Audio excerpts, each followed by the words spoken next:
Bixler, and this is dog execution. Should a dog be punished for being defensive? Is that a true justice? Why do dogs act the way they do? Is it the owner's fault? All these are good questions about who should be punished for a dog's behavior. If the dog feels threatened, then it may attack. To me, it is all about how the dog is raised. Which party should be punished for the dog's inappropriate behavior? I strongly believe that the owner should be the one that's punished. I believe this because they are the ones that raise the dog.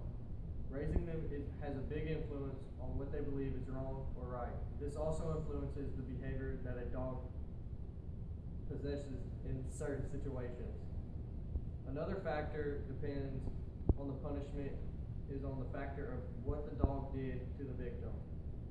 If the dog felt threatened, then the owner should be aware of what the person did to the dog. If the victim threatens the dog, then in my opinion, I think the person should be fined. I believe that in this case, neither the dog or owner should be fined.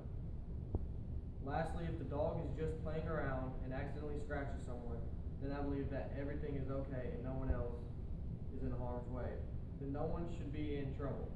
But if the dog demolishes someone, then in this case, the dog should be put to sleep and the owner should be faulted and fined.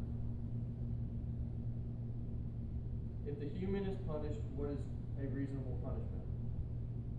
I believe that a reasonable punishment towards the human party is the punishment of being fined.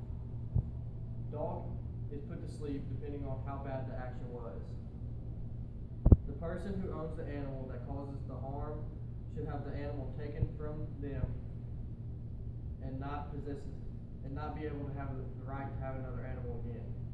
This is because they cannot take care and raise an animal properly. The owner cannot raise it to behave properly. There are numerous and various punishments that a dog could receive due to such behavior. One of the punishments a dog could receive is the death punishment. Another punishment, which is more reasonable, is the punishment of being labeled as a dangerous dog. This would also result in nothing and no one would be allowed near them. Another rational punishment would be for the officer to impound the dog. This would prevent it from being put down and also being allowed the freedom to being around people and things, which grants it comfort and affection that each animal needs.